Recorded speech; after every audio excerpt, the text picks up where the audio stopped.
बीते दिनों उत्तर प्रदेश दलित कांग्रेस के प्रदेश अध्यक्ष की गिरफ्तारी से नाराज कांग्रेसियों ने अपनी नाराजगी जाहिर करते हुए बांदा कलेक्ट्रेट में प्रदर्शन कर राज्यपाल को संबोधित ज्ञापन जिलाधिकारी को सौंपकर प्रदेश अध्यक्ष को रिहा करने की मांग की। कांग्रेसियों ने कहा कि प्रदेश अध्यक्ष को साजिश के तहत गिरफ्तार किया गया, अगर उनको रिहा नहीं किया जाता तो वो सड़कों पर उतरकर प्रदर्शन करने के लिए बाध्य होंगे। ज्ञापन दिया है सर, क्या है पूरा? इन्होंने ज्ञापन दिया है कि उत्तर प्रदेश दलित प्रदेश अध्यक्ष आलोक प्रसाद जी को रिहा करने के लिए राष्ट्रपति महोदय को संबोधित ज्ञापन दिया। उन्होंने जो दिया है जिलाधिकारी महोदय के माध्यम से माननीय राष्ट्रपति महोदय को। और क्या नाम है? मुमताज अली, संगठन प्रभारी। और किस बात को लेकर ज्ञापन दे रहे हैं? आज ज्ञापन हम लोगों के जो SC/ST के चेयरमैन है श्री आलोक कुमार जी, इनको 13 अक्टूबर को एक फर्जी मुकदमा लगा करके इस योगी सरकार द्वारा गिरफ्तार कर लिए गए। इसी के विरोध में हम लोग भी ज्ञापन दे रहे हैं। अगर ज्ञापन के बाद हम लोग को सुनवाई नहीं हुई, उनको नहीं छोड़ा गया, तो हम लोग सड़कों में भी होंगे, धरना प्रदर्शन भी करेंगे, क्योंकि अत्याचार कहाँ तक सहा जाएगा। ये जो है सरकार एकदम अत्याचार कर रही है। हम लोगों की जिलाधिकारी महोदय के माध्यम से राज्यपाल जी से मांग है कि हमारे उत्तर प्रदेश के जो SC/ST के चेयरमैन है श्री आलोक कुमार जी को तत्काल रिहा किया जाए। बेसिक शिक्षा में नवनियुक्त शिक्षकों की नियुक्ति को लेकर बांदा जिले में भी नियुक्ति पत्र वितरण समारोह का आयोजन किया गया, जिसमें मुख्य अतिथि के तौर पर जिले के प्रभारी मंत्री लाखन सिंह राजपूत मौजूद रहे, जिन्होंने अपने हाथों से जिले के 235 नवनियुक्त शिक्षकों को नियुक्ति पत्र दिया और अपने कार्यों का सही से ईमानदारी से निर्वहन करने को लेकर उन्होंने शपथ दिलाई। इस दौरान नियुक्ति पत्र वितरण समारोह में सांसद, विधायक समेत मंडल के कमिश्नर व जिले के सभी प्रशासनिक अधिकारी मौजूद रहे। वहीं नियुक्ति पत्र पाकर नवनियुक्त शिक्षक भी काफी खुश नजर आए और उन्होंने अपने कर्तव्यों का सही से निर्वहन करने की भी बात कही।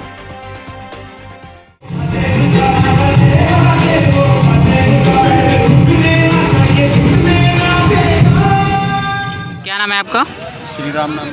आज आप लोगों का नियुक्ति पत्र मिला है, किस तरह का कैसा महसूस कर रहे हैं आप लोग? बहुत अच्छा फील हो रहा है, एकदम खुशी हो रही है कि इतने दिनों बाद हमारी ज्वाइनिंग हो रही है। अब इसके बाद में आप लोग क्या करेंगे? यहाँ के जाने के बाद में क्या करेंगे आप इसके लोग? बाद जैसा निर्देश दिया गया है कि हमें PSA ऑफिस में अटैच किया जाएगा और फिर माननीय मुख्यमंत्री जी के आदेश अनुसार और जो सर्वोच्च न्यायालय का निर्णय आएगा, फिर उसके बाद जो हमारा कॉलेज इलाका होगा, उसके बाद पूरी निष्ठा से काम करेंगे आप लोग। नाम है आपका और आज नियुक्ति पत्र मिला है, किस तरह महसूस कर रहे हैं? नियुक्ति पत्र आपको आज मिला है, कैसा महसूस कर रही हैं आप लोग? नियमित रूप से हाथ धोना, मास्क लगाना और 2 गज की दूरी बनाना बेहद आवश्यक है। क्या उद्देश्य था, ये आयोजन क्यों किया है?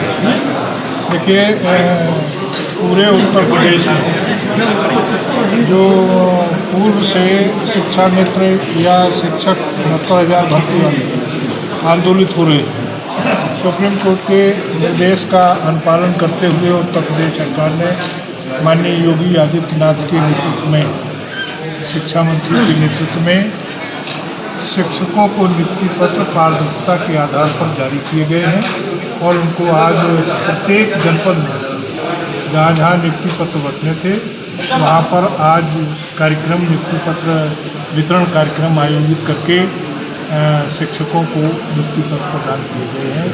इसलिए ये आयोजन आज बांध कितने लोग को दिए गए? पहली बार हुआ है। हाँ। इसके पीछे क्या उद्देश्य था? नहीं, पहली बार देखिए, ऐसा है कि जो नियुक्ति पत्र वितरित करने का कार्यक्रम प्रत्येक जनपद में आयोजित किया गया है और ये पहली बार, चूँकि पूर्व सरकारों ने उनका चिंतन शिक्षा की तरफ नहीं था।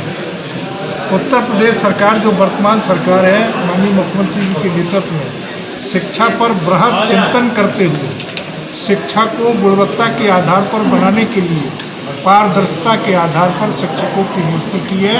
उनके सम्मान में आज नियुक्ति पत्र दिया गया है। क्या उद्देश्य था? देखिए, आज देश और प्रदेश के इतिहास में पहली बार इस तरह का आयोजन नियुक्ति पत्र दे करके शिक्षकों का सम्मान करने का काम माननीय योगी आदित्यनाथ जी की सरकार ने, माननीय मोदी जी की सरकार ने किया है। मैं उनको बधाई देना चाहता हूँ, धन्यवाद देना चाहता हूँ। आज पूरे प्रदेश में 31,000 से ज़्यादा लगभग शिक्षकों को इस तरह से जगह जगह सम्मानित करने का काम किया गया है और माननीय मुख्यमंत्री जी ने स्वयं करने का काम इसी करके और बांदा जनपद में मैं समझता हूँ पहले नंबर पे उन्होंने बांदा को पुकारा है और बांदा से एक लड़के से जो शिक्षक है उसने बात किया और उसको बधाई दिया। बांदा सहित प्रदेश के सारे लोगों को बधाई देकर के माननीय मुख्यमंत्री ने सम्मानित करने का काम किया है। ये पहली बार देश के इतिहास में बहुत बधाई देना चाहता हूँ। धन्यवाद। वहीं दूसरी तरफ बांदा मुख्यालय के जिलाधिकारी कार्यालय में आज अपने परिवार की सुरक्षा के लिए शस्त्र लाइसेंस की मांग को लेकर बेटियां जिलाधिकारी कार्यालय पहुंची हैं।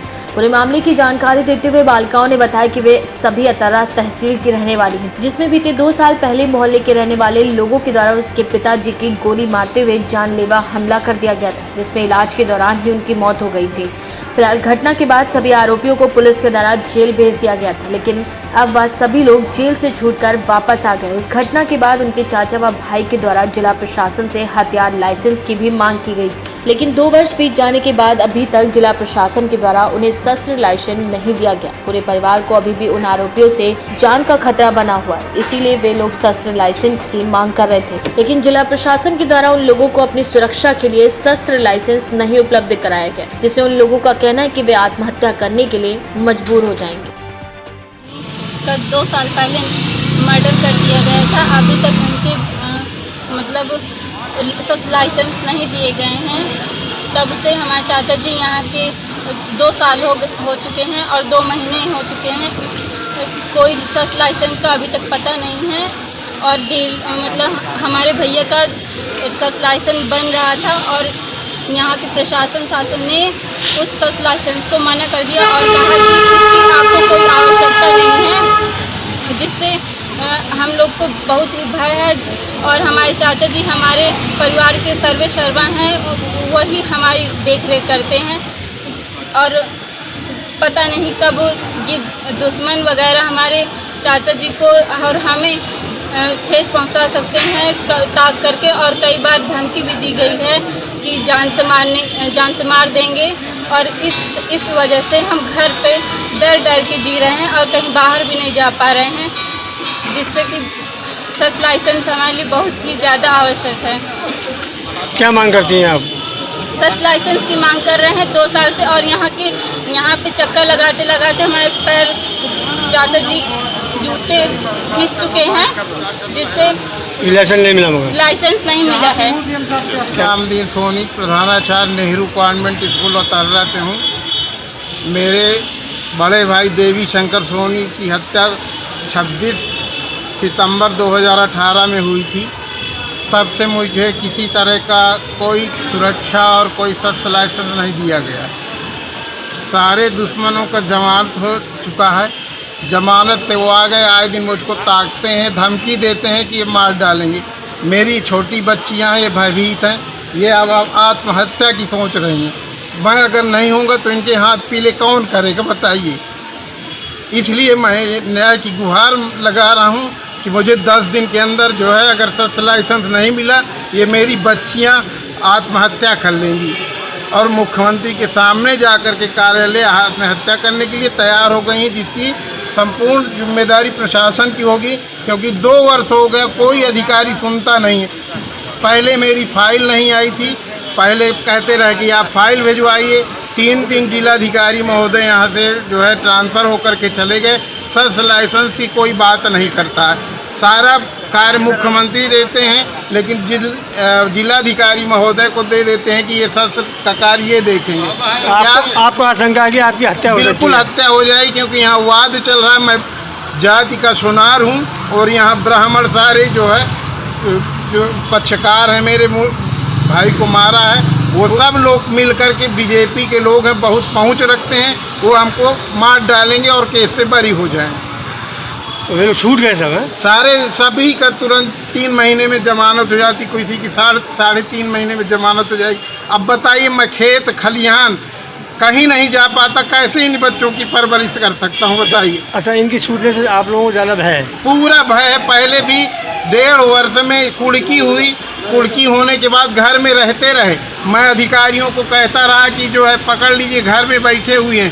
तो क्षेत्राधिकारी वहाँ के कहते रहे जाते हैं और वहाँ घर में रहते थे, कई दिन नहीं मिले।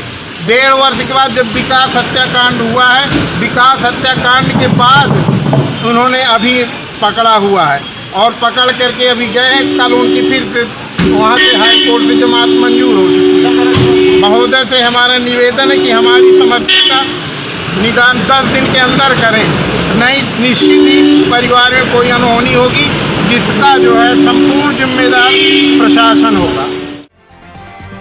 बांदा से केकेडी न्यूज संवाददाता पूरन राय की रिपोर्ट।